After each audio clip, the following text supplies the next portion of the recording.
सदगुरुदेव भगवान की जय हो। श्री सीताराम सरकार की जय हो। श्रीमद् भगवद गीता 14वां अध्याय। ओम श्री परमात्मे नमः। उसके उपरांत श्री कृष्ण भगवान बोले, हे अर्जुन, ज्ञानों में भी अति उत्तम परम ज्ञान को मैं फिर भी तेरे लिए कहूंगा कि जिसको जानकर सब मुनिजन इस संसार से मुक्त होकर परम सिद्धि को प्राप्त हो गए हैं। हे अर्जुन, इस ज्ञान को आश्रय करके अर्थात धारण करके मेरे स्वरूप को प्राप्त हुए पुरुष सृष्टि के आदि में पुनः उत्पन्न नहीं होते हैं और प्रलय काल में भी व्याकुल नहीं होते हैं, क्योंकि उनकी दृष्टि में मुझ वासुदेव से भिन्न कोई वस्तु है ही नहीं। हे अर्जुन, मेरी महत ब्रह्म रूप प्रकृति अर्थात त्रिगुणमयी माया संपूर्ण भूतों की योनि है, अर्थात गर्भाधान का स्थान है, और मैं उस योनि में चेतन रूप बीज को स्थापन करता हूँ। उस जड़ चेतन के संयोग से सब भूतों की उत्पत्ति होती है। हे अर्जुन, नाना प्रकार की सब योनियों में जितनी मूर्तियां अर्थात शरीर उत्पन्न होते हैं, उन सब की त्रिगुणमयी माया तो गर्भ को धारण करने वाली माता है और मैं बीज को स्थापन करने वाला पिता हूँ। हे अर्जुन, सत्वगुण, रजोगुण और तमोगुण ऐसे यह प्रकृति से उत्पन्न हुए तीनों गुण इस अविनाशी जीवात्मा को शरीर में बांधते हैं। हे निष्पाप, उन तीनों गुणों में प्रकाश करने वाला निर्विकार सत्वगुण तो निर्मल होने के कारण सुख की आसक्ति से और ज्ञान की आसक्ति से अर्थात ज्ञान के अभिमान से बांधता है। हे अर्जुन, राग रूप रजोगुण को कामना और आसक्ति से उत्पन्न हुआ ज्ञान वह इस जीवात्मा को कर्मों की ही और उनके फल की आसक्ति से बांधता है। और हे अर्जुन, सर्वदेह अभिमानियों के मोहने वाले तमोगुण को अज्ञान से उत्पन्न हुआ ज्ञान वह इस जीवात्मा को प्रमाद, आलस्य और निद्रा के द्वारा बांधता है, क्योंकि हे अर्जुन, सत्वगुण सुख में लगाता है और रजोगुण कर्म में लगाता है तथा तमोगुण तो ज्ञान को आच्छादन करके अर्थात ढक के प्रमाद में भी लगाता है। और हे अर्जुन, रजोगुण और तमोगुण को दबाकर सत्वगुण होता है अर्थात बढ़ता है तथा रजोगुण और सत्वगुण को दबाकर तमोगुण बढ़ता है। वैसे ही तमोगुण और सत्वगुण को दबाकर रजोगुण बढ़ता है। इसलिए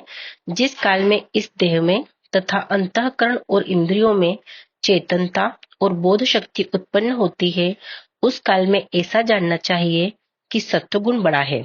और हे अर्जुन, रजोगुण के बढ़ने पर लोभ और प्रवृत्ति अर्थात सांसारिक चेष्टा तथा सब प्रकार के कर्मों का स्वार्थ बुद्धि से आरंभ एवं अशांति अर्थात मन की चंचलता और विषय भोगों की लालसा यह सब उत्पन्न होते हैं। तथा हे अर्जुन, तमोगुण के बढ़ने पर अंतःकरण और इंद्रियों में अप्रकाश एवं कर्तव्य कर्मों में अप्रवृत्ति और प्रमाद अर्थात व्यर्थ चेष्टा और निद्रा आदि अंतःकरण की मोहिनी वृत्तियां यह सभी उत्पन्न होते हैं। हे अर्जुन, जब यह जीवात्मा सत्वगुण की वृद्धि में मृत्यु को प्राप्त होता है, तब तो उत्तम कर्म करने वालों के मल रहित अर्थात दिव्य स्वर्ग आदि लोकों में प्राप्त होता है। रजोगुण के बढ़ने पर अर्थात जिस काल में रजोगुण बढ़ता है, उस काल में मृत्यु को प्राप्त होकर कर्मों की आसक्ति वाले मनुष्यों में उत्पन्न होता है तथा तमोगुण के बढ़ने पर मरा हुआ पुरुष कीट, पशु आदि मूढ़ योनियों में उत्पन्न होता है, क्योंकि सात्विक कर्म का तो सात्विक अर्थात सुख, ज्ञान और वैराग्य आदि निर्मल फल कहा है, और राजस कर्म का फल दुख एवं तामस कर्म का फल अज्ञान कहा है। सत्वगुण से ज्ञान उत्पन्न होता है और रजोगुण से निसंदेह लोभ उत्पन्न होता है तथा तमोगुण से प्रमाद और मोह उत्पन्न होते हैं और अज्ञान भी होता है। इसलिए सत्वगुण में स्थित हुए पुरुष स्वर्ग आदि उच्च लोकों को जाते हैं और तमोगुण में स्थित राजस पुरुष मध्य में अर्थात मनुष्य लोक में ही रहते हैं। एवं तमोगुण के कार्य रूप निद्रा, प्रमाद और आलस्य आदि में स्थित हुए तामस पुरुष अधोगति को अर्थात कीट, पशु आदि नीच योनियों को प्राप्त होते हैं। हे अर्जुन, जिस काल में दृष्टा अर्थात समष्टि चेतन में एक ही भाव से स्थित हुआ साक्षी पुरुष तीनों गुणों के सिवा अन्य किसी को करता नहीं देखता है, अर्थात गुण ही गुणों में बरतते हैं ऐसा देखता है और तीनों गुणों से अति परे सच्चिदानंद घन स्वरूप मुझ परमात्मा को तत्व से जानता है, उस काल में वह पुरुष मेरे स्वरूप को प्राप्त होता है तथा यह पुरुष इन स्थूल शरीर की उत्पत्ति के कारण तीनों गुणों को उल्लंघन करके जन्म, मृत्यु, वृद्धावस्था और सब प्रकार के दुखों से मुक्त हुआ परम आनंद को प्राप्त होता है।